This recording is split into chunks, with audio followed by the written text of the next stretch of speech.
अपने पूरे शरीर को बलवान बनाने के लिए विशेष प्रयत्न नहीं किया, तो अब देखो कहाँ कहाँ बल कमजोर हो जाते, अब कमजोर पड़ जाते। किसी के हाथ पैर कमजोर, किसी के हाथ दुर्बल, इसलिए सैकड़ों तरह के व्यायाम करवाए जाते हैं। अब हाथ दुर्बल हैं तो दंड, पैर दुर्बल हैं तो बैठक भी हम कराते हैं, और सर्वांगीण सौष्ठव के लिए, संपूर्ण बल बढ़ाने के लिए सूर्य नमस्कार भी कराते हैं। तो हाथ पैर कमजोर हो तो व्यायाम भी करना पड़ेगा, और अश्वगंधा शतावरी पूरे शरीर के बल के लिए।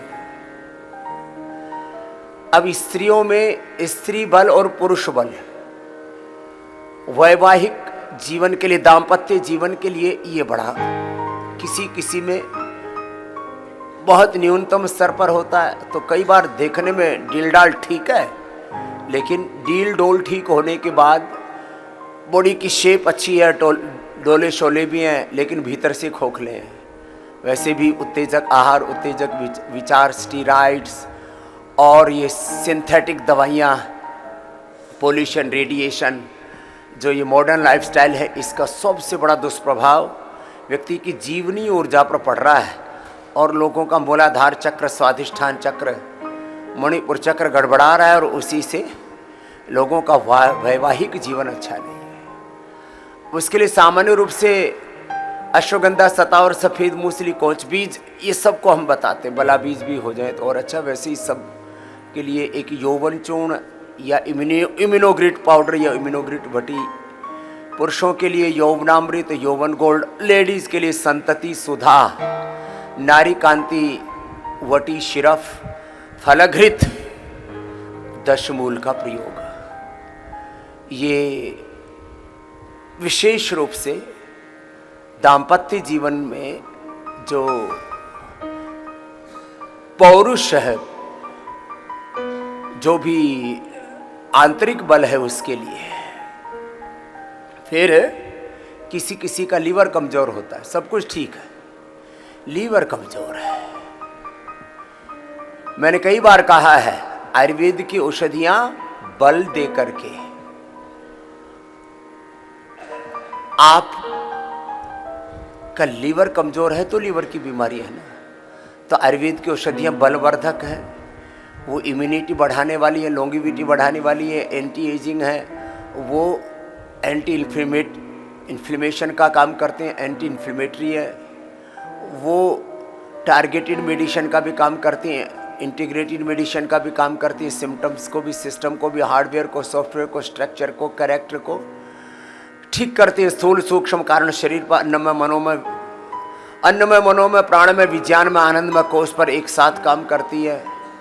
आयुर्वेद की औषधियाँ आपके स्थूल सूक्ष्म कारण शरीर, आपके दृश्य भौतिक शरीर पर और आपके चैतन्य शरीर पर, आप मात्र एक जड़ शरीर नहीं है, आप एक चैतन्य पूर्ण सत्ता है। तो आयुर्वेद की औषधियाँ सर्वांगीण रूप से आपको आरोग्य देती है।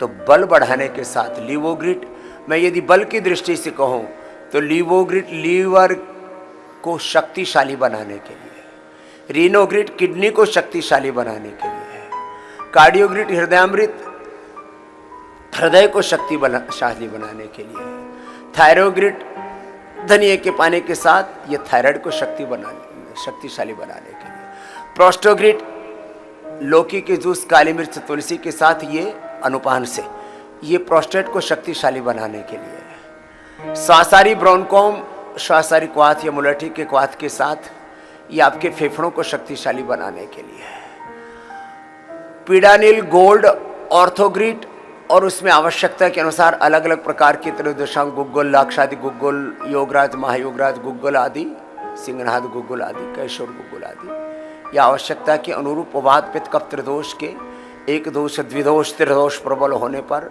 उसके अनुसार दी जाती है। पीड़ांतक क्वाथ या पीडानिल क्वाथ या पीडानिल जूस, जिसमें एलोवेरा, गिलोय, पारिजात, निर्गुंडी, सहजनम 5 रूप से विशेष चीज़ों को पिलाते हैं। खाली पेट लहसुन कल्प करवाते हैं, एटीएम की सब्जी खिलाते, दही छाछ नींबू अचार टमाटर पत्ते तो सभी में बंद करवाते हैं। तो हड्डियों को शक्तिशाली बनाने के लिए, जिसको हिंदी में कंकाल तंत्र बोलते हैं, स्केलेटन सिस्टम को स्ट्रेंथन करने के लिए। कंकाल तंत्र भी लोगों का कंगाल हो रखा है, बोन डेंसिटी कमजोर है, osteoblast osteoclast cells, bone formation, bone resorption गड़बड़ा गया है। तो मैं कह रहा था अलग अलग अंग प्रत्यंगों को शक्ति देने के लिए बल, बलम उपास, और इसकी व्याख्या में करो तो कई घंटे लग जाएंगे। आंखों का बल बढ़ाने के लिए आई ग्रिट, कानों का बल बढ़ाने के लिए ईयर ग्रिट, मस्तिष्क का बल बढ़ाने के लिए मेदाउटी, मेमोरी ग्रिट, ओमेगा और ब्राह्मी घृत। लोगों ने घी खाना छोड़ दिया, रिफाइंड ऑयल खा रहे, मिलेट्स खाने छोड़ दिए, खाली गेहूं और चावल के पीछे ही सोटा घूम रहा है। अच्छा घी अच्छा तेल खाना छोड़ दिया, रिफाइंड ऑयल और घी के नाम पर वो क्रिस्टल वाला वनस्पति घी है। मेरे राम, कितना नकलीपना आ गया है जिंदगी में। जीवनीय ऊर्जा कमजोर पड़ गई, उसके लिए इम्यूनोग्रिट गोल्ड, इम्यूनोग्रिट वटी, छोटे छोटे सूक्ष्म स्तर के कुपोषण हो गए, vitamin D, B12, calcium, iron, omega आदि। इसके लिए यद्यपि हमने एक हेल्दी विकल्प बना रखा है, Nutrela, vitamin D, B12, calcium, iron, omega protein powders, और जो बहुत ज़्यादा पुरुषार्थ करके पूरे शरीर को अच्छा बनाना चाहते हैं। आजकल यूथ में बहुत क्रेज है, उल्टा पुल्टा खा रहे हैं, उस पर विदेशी कंपनियों ने और कुछ ऐसे लोगों ने कब्जा कर लिया है जो आपको सिंथेटिक चीजें दे रहे हैं और उससे जिंदगी में जहर घोल रहा है। वैसे तो इन पर प्रतिबंध लग जाना चाहिए शासन तंत्र के स्तर पर, लेकिन शासन तंत्र में भी बहुत षड्यंत्र है, अलग अलग एजेंसियां, अलग अलग इसके पूरे प्रोसीजर्स हैं। आदमी को इतना पगला दिया है, झूठ को पोषण देने के लिए उसके पीछे इतनी एजेंसियां हैं, इतना बड़ा षड्यंत्र है, कुचक्र है, आदमी उससे बाहर ही नहीं निकल पाता। ओहो, बहुत बुरा हाल है। पवन मुक्तासन, उत्तान पादासन। तो शारीरिक तौर पर सूक्ष्म कुपोषण, भावनात्मक स्तर पर मोलिक्यूल्स ऑफ इमोशंस, सूक्ष्म संवेदनाओं के स्तर पर व्यक्ति को कुपोषण है। किसी में श्रद्धा कम है, भक्ति कम है, किसी में प्रेम कम है, किसी में संवेदनशीलता कम है, धीरज, तो ये भावनात्मक कुपोषण इतने लोगों में कम है। भावनात्मक दरिद्रता, वैचारिक दरिद्रता, धार्मिक दरिद्रता, आध्यात्मिक दरिद्रता, दिवालियापन, खोखलापन तो बहुत ज्यादा गहरा है। इसलिए आपको चलो भक्ति के साथ गुरु में, भगवान में विश्वास रखो, सैद्धांतिक रूप से और वैज्ञानिक रूप से भी योग का बहुत बड़ा तत्व है। 1 सेकंड के 1 लाखवें हिस्से में से भी कम समय में, 1 सेकंड के भी 1 लाखवें हिस्से से भी कम समय में ब्रेन के पॉजिटिव या नेगेटिव सिग्नल्स बॉडी के 37 ट्रिलियन सेल्स को, स्थूल सूक्ष्म कारण शरीर को, अन्नमय, प्राणमय, मनोमय, विज्ञानमय, आनंदमय कोश को, ज्ञानेंद्रियों को, कर्मेंद्रियों को, अंतःकरण चतुष्टय को, पूरे अस्तित्व को आपकी संवेदनाएं प्रकाशित, प्रभावित करती है।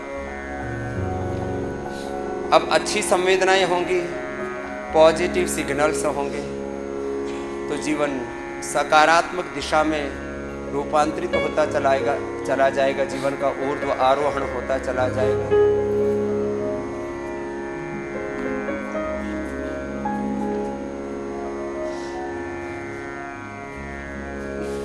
और आपने ध्यान नहीं दिया और कुछ भी विचार, कोई भी विकार अंदर उठ रहा है, तो न जाने वो विचार आपको कहाँ ले जाकर के पटक दे, कहाँ ले जाके भटका दे, अटका दे जीवन के। एक बात सुन लीजिए, फिर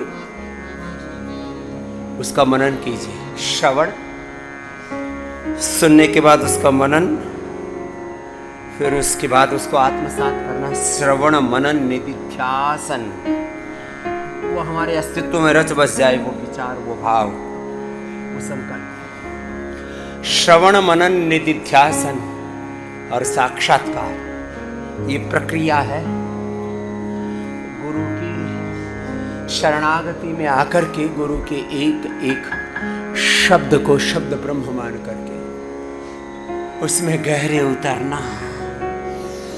चलो, और जिस भी तत्व को सिद्ध करना है, देखो अभी तो हम आपको एक ही चरण करा रहे हैं, अभी तो व्यायाम का ही चरण चल रहा है, फिर आसन प्राणायाम ध्यान का, जीवन के समग्र रूपांतरण का क्रम ऐसे ही आगे बढ़ता चला जाएगा।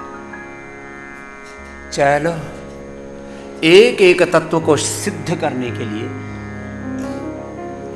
मान लीजिए किसी को ब्रह्मचर्य तत्व को सिद्ध करना, अहिंसा सत्य तत्व को सिद्ध करना, निष्कामता को, निर्लोभता को, निर्माण मोहा जित संग दोषा, आपको एक एक तत्व को ऐसे सिद्ध करना है, तो उस एक एक तत्व का कम से कम 5-10 मिनट तक अभ्यास, और गहराई में उतरना है तो 1-1 घंटे तक अभ्यास।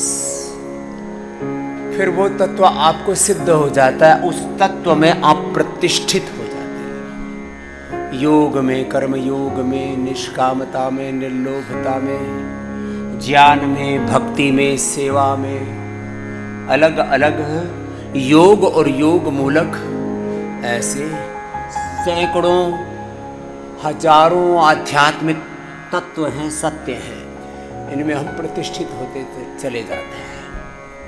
ये भोगों में संसार क्यों मरा जा रहा है, क्यों मिटा जा रहा है, क्यों लुटा जा रहा है? अंधेरों में, महाविनाश में। क्यों? क्योंकि सुबह से शाम तक हम उनकी दृष्टि में, सोचने में, देखने में, सुनने में, खाने पीने में, जीने में, वाणी में, व्यवहार में, स्वभाव में, आचरण में बार बार वही भोग तत्व आ रहा है। योग, योग समग्रता से हम में उतरे तो